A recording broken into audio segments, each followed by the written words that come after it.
The UK is trying to teach us how to run our country. Naturally, we resist that. We do not accept. We are not a British colony any longer.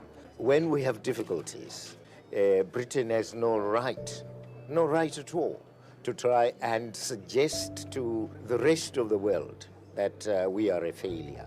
Nor have they a right to try and suggest to us what we should do. We are not an extension of Britain, we have said. And so this is the main area of difference between them and ourselves. If there is any country we should now be considered for sanctions is Britain for interfering in the domestic affairs of Zimbabwe. Well, the British have no standards apparently to guide them, and if they do, they would be misfiring. And since I'm here, This is one of the reasons why Zimbabwe was sanctioned. It is because Mugabe was trying to chase away the white settlers in Zimbabwe, and he tried as much as possible to remove them from their home country. Remember, this is not the first president who did this. It also happened in Uganda. But again, guys, I want you to listen to this video about Malema trying to respond to these racist journalists who ask about the land in South Africa. I'm very interested when you talk about we and they. We're roughly the same age. I was 12 when Madiba was released from prison, and I was 14 when the election happened. I'm a medical doctor. I work sometimes 160-hour weeks. I work sometimes 18 hours a day, and I own property because of that reason.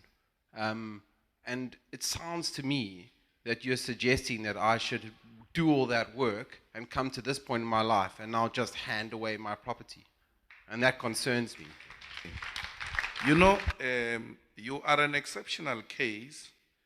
If you are to stand up and say, I went to school and I'm a medical doctor and the property I have is because I went to school and I bought it. But most of your people didn't buy any property, they inherited it. So it's an exceptional case. No, you can disagree, but the reality is that you are in possession of a land that was stolen from us.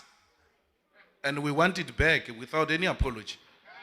We want that land back, and we are going to work together. I can tell you now, whether you are in denial or not, the demand for the land is growing and people are becoming impatient. And we don't want Zimbabwe here. We don't want Zimbabwe in this country. It has to be done legally, procedurally, in a manner that is not going to put the country and the economy in a disaster.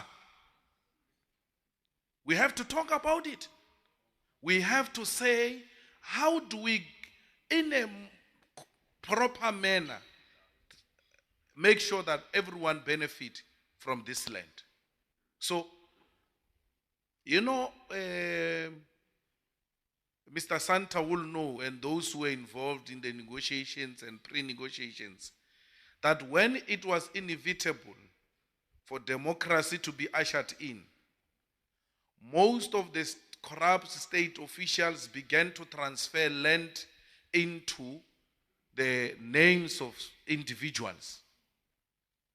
When we're building a road in Northwest, expanding a road in Northwest from Rustenburg to Mafikeng, the state had to now get into some farms so that, because they didn't have land reserves, so they had to go and take some portions of land as they go along. And then made a call. All those who were affected by our expropriation of land, please come forward so that we can compensate you. Very few people turned up. And the suspicion is that they do not have title deeds. People just declared, this is my land, just before 1994. So don't individualize a big problem. It's like when I say there is racism in this country and you come to me, but I'm not a racist. I'm not talking about you. If you are not racist, why are you worried? But generally, there is a problem of racism. It's not about an individual. It's a group problem. It is an institutionalized problem. We have to deal with it. And if we don't talk about it, we will not recognize it as a problem. And because we have not recognized it as a problem, now we will not be in a position to solve that problem. You can't solve the problems which you have not identified. So let us not be sensitive. I mean, you are a graduate, you are a doctor, you own a piece of property. I've got a black doctor here with me, very young also, a graduate, and he owns property. We're not taking your property only. We're talking also his property, the flat he owns, a flat size. His flat is almost the size of your bathroom for sure. But even that, we're taking from him. So it's not about a black or white. All of us, we need to surrender our land to the state and give that state an opportunity to allocate it for proper use. You can shake your hand, I'm proposing a peaceful solution. You're refusing it, you will surrender it to the revolution. The Cubans achieved what they have achieved without American intervention. The levels of literacy in Cuba happened under the American economic embargo and under the communist-led country. Cuba is highly educated. Actually, it is even producing doctors for capitalist countries like yourselves. You can't produce doctors for yourselves. The Cubans are helping you. The levels of actually the life expectancy is longer than ours. The Cubans' health system is the best. Their education system is the best. So Cuba is one of the countries that did well under Fidel, because those are the indicators you use to judge success. Not this thing we have here in South Africa, that success means very few families must be rich. The Oppenheimers, the Ruperts, and them. And then as long as we have such families rich and the rest of the country is swimming in a pool of poverty, and then you call that success, it can't be success. Success means the general population must be doing well in terms of quality of education, the quality of health, life expectancy. Here in South Africa, people die at an early age, especially black people, from diseases that we can cure. But because the health system is dysfunctional and medicine is expensive, we don't live for far too long. So it's extremely unacceptable that we have a situation we have. So I don't know. I think under this development between the Cubans and the Americans, Cuba will even perform much, much more better. The Chinese you are talking about, no, because they were under sanctions. Now, if the sanctions leave, and other people are free to do business with them without being intimidated by America, then we are guaranteed that people who have done well under difficult conditions, they will do well when conditions are better. You were trading with China, the whole world, they were trading with China, even when China was under the communist leadership. China is experiencing problems now, but I'm happy that Mr. Santa points to China as one of the countries which were successful under a communist leadership. So we know all those shortcomings and criticism of Mao Zedong, but those are personality cult types of politics. What is principle for me is that the Communist Party of China made China to be what it is today. And you cannot ignore China in the global economy. So I'm saying here at home, we're not proposing that there must be a complete shutdown of private capital. We want that mixed economy with the state being a leader in the economy. In Botswana here, DBS, Mr. Santa will know better than me, gave the government of Botswana 51% in the diamond mines. 51%. When they come into South Africa, next door, they are refusing. We don't just want 51%, we want ownership and control, because we can't trust capital. They will say they produce so many diamonds only to find that they're misleading us. They've produced more. So they are happy with Botswana because Botswana is just happy with ownership and not control.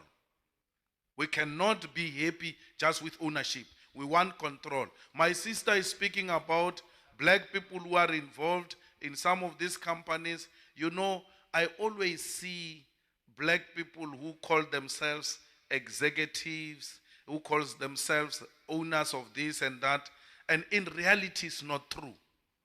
I don't know of a single person, a single black person who owns anything with control and influence, not even Patrice. Patrice will never help you with anything. He's so hopeless. He can't help you because he's not in control.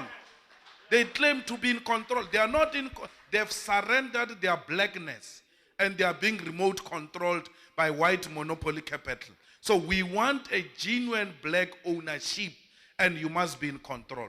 That's what we are fighting for. We must not be shown some cosmetic black success.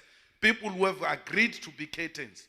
I don't know of a single, maybe I'm still to see that person. When we do the site visits, they bring black sisters and brothers to come and make presentations before parliament committees. And because this parliament now is different, it has got some questioning people. After presentation, we go in and we ask very difficult questions. Black managers and leaders can't answer because they are not in charge. But because they said parliament is coming today, it will be you who present this. And then they say, this is the most senior person in this company. Okay, a simple question. What is the turnover of this company? You see, that one I will give to my colleague. And then I must celebrate that.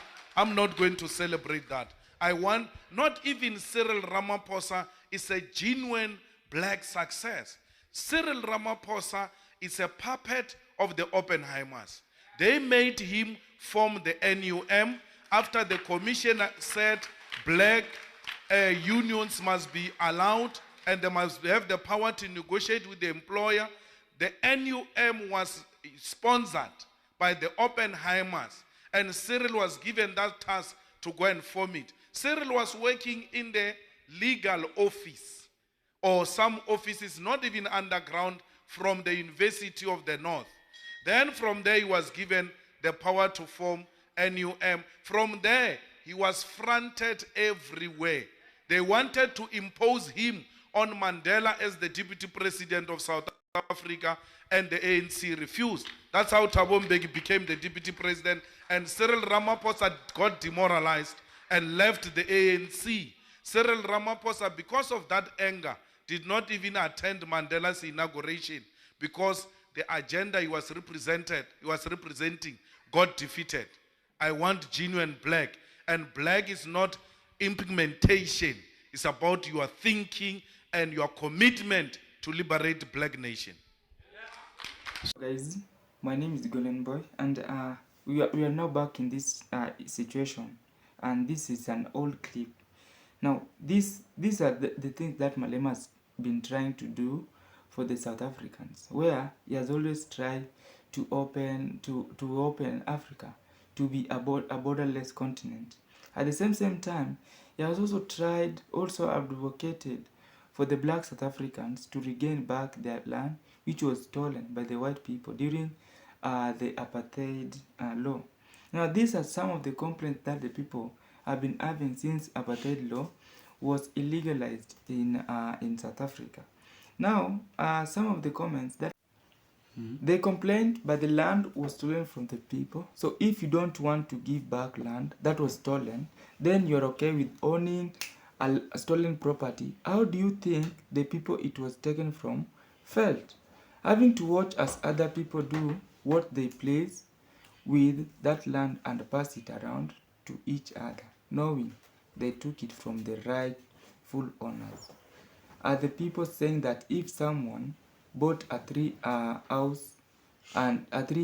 house and has a bond on it, that house was stolen?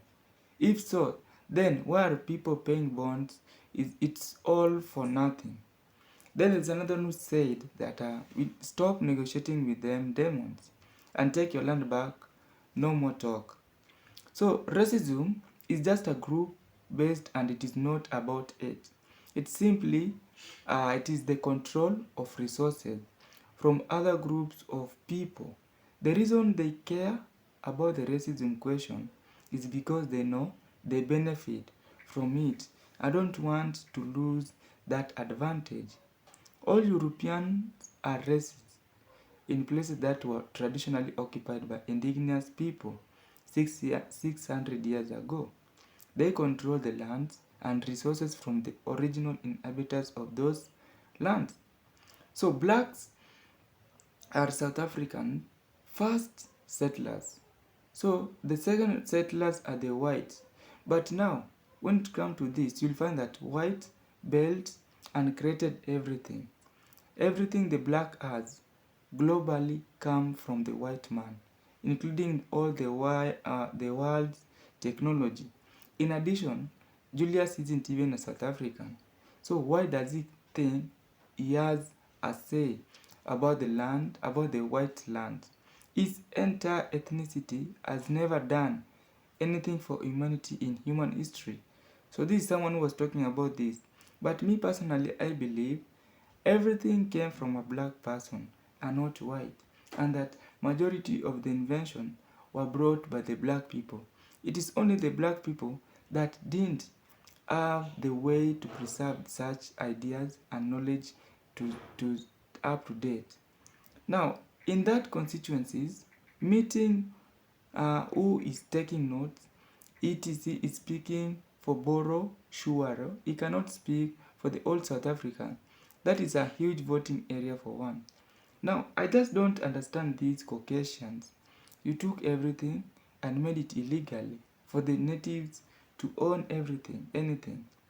Took all the arable land, minerals, etc. And now you want the indigenous people to start from zero, while you hold onto the wealth. You call that fairness. Holding onto something that was obtained illegally and by force and deceit, it is really a wrong move. Now guys, I think this is the right video that we'll be talking about for a period of long time. You have seen South Africans complaining about such situations where they have always wanted their land back. Now that is not even the problem. The other problem is about the illegal immigration in South Africa, and which has led to a xenophobic. And what do I mean about the xenophobic? It has led to high crime rates in South Africa. So in short, South Africa has a lot of issues to deal with at the moment. But the major one is about the illegal immigration. And land, I don't believe it is just an issue at current, because this is something that the government is also involved to help negotiate in this. Now, what do I mean about the government involved? Because it will be very unfair to chase a white person from the land he illegally obtained, and he is in a bond where he's paying bonds. Okay, it is also will be unfair if a black person take a land from the white person where this land was originally inherited from the white settlers or the colonizers. Now remember, the people who are living in South Africa are also white, and they are also human beings. And the things that their forefathers did doesn't mean that they also did. Okay? So, in short, I want to say, as much as people want their land back, as much as the black people are really, really trying to obtain their land back, we also need to look at the both parties. Okay? So, in short, let the government get involved in such situation and not include or start pushing negative words or pushing negative stereotypes against one another. That is both the white and the black people.